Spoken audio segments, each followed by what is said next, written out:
This video is not meant for children and is brought to you by support from Patreon.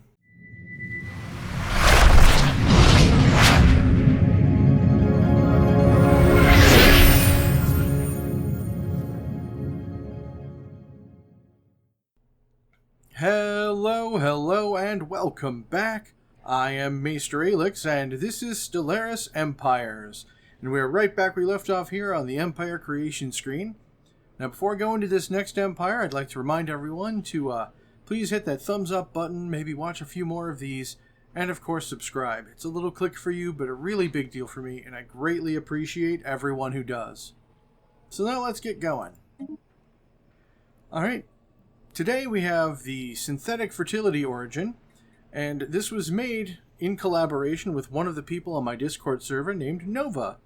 So, originally it was named Nova is Awesome, but we changed it up a little bit for the video.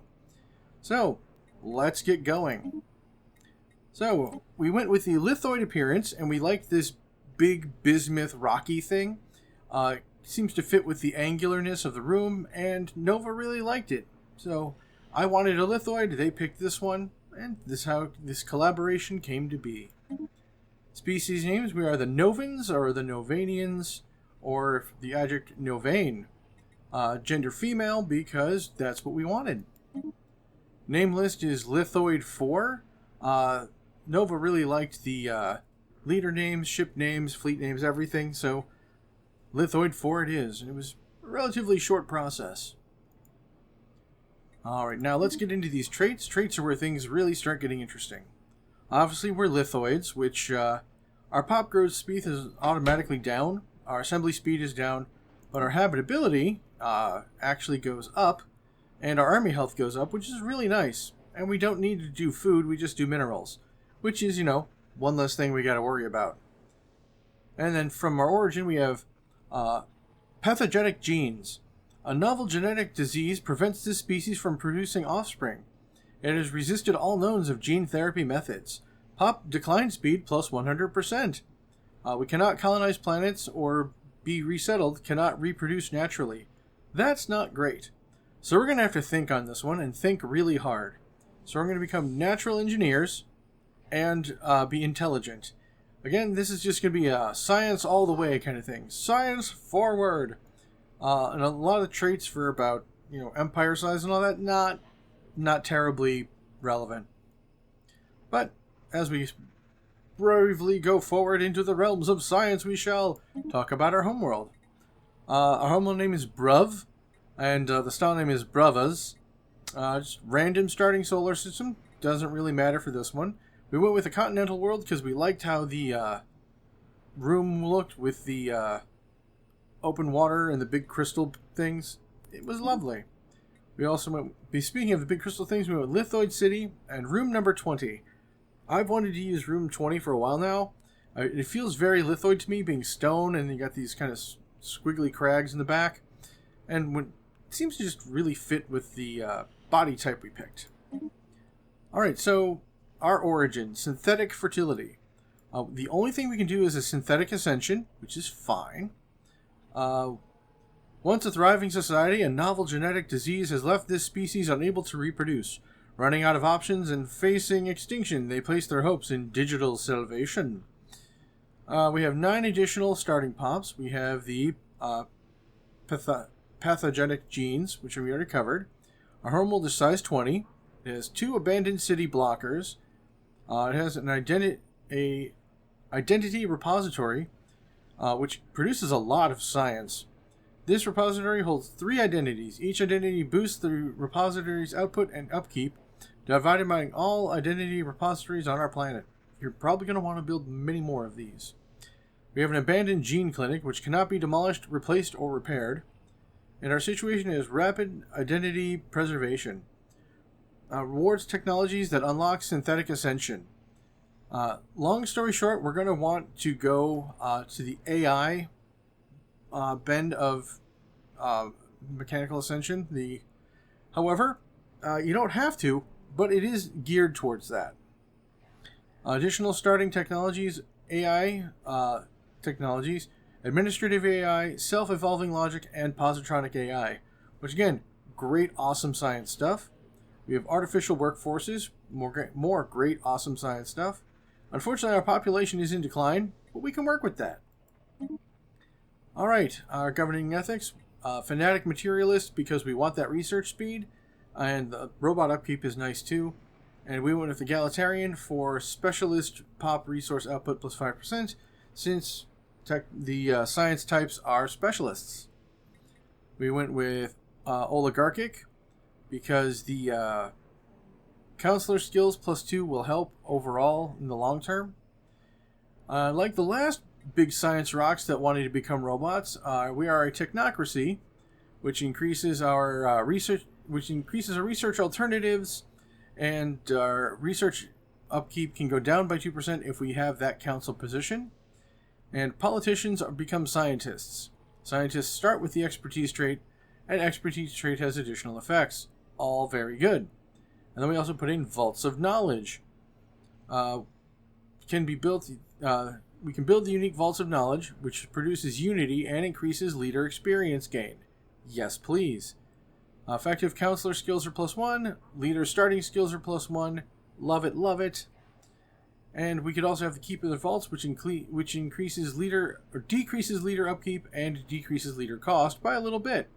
So it's up to you what you want to do. But this, for counselor, both have their advantages. I generally go with the researcher upkeep, but hey, you do you. Advisor voice, we went with Lithoid. Fields, rocks, mountainsides, lend me your ears. Indeed. Empire name were the Novan Interstellar Technocracy, or NIT. Ha ha ha ha. I'm witty and smart. Yes, please. With the flag, I went back to my good old standby of black and yellow, but we went with a horizontal stripe, and then this round, punched out disc thing. I'm not entirely certain why we picked that, but we both agreed, yeah, that looks real good at the time, and it stuck. For ships, we of course went with lithoids, because lithoids are awesome. I love that they're asymmetrical, and with the yellow primary color, they have this really great glow to them. It's great. Ruler appearance, we went with color variant 3 to go with the continued gold theme. Otherwise, not a whole lot of options. But that's fine. And our starting ruler is Nova is good. I think it's witty. So does Nova. And for our ruler trait, we went with a scientist with spark of genius, because we want every little scrap of research speed we can squeeze out. So here we are for synthetic fertility. Let's get into the game and see how I like to start things. Early forays into artificial consciousness were revolutionary, giving rise to a fully digital community and blurring lines between physical and virtual worlds. The success was so great that we grew complacent, believing that we had countless generations to innovate and explore. We were wrong. When a novel disease attacked our genetic code, we lost the ability to procreate. A cure eluded our brightest minds, and panic grew as the population aged and dwindled. In desperation, we expanded our digital storage, creating enough space to preserve our identities.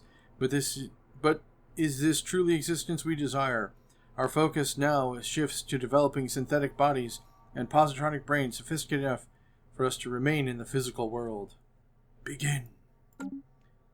Event chain, synthetic fertility.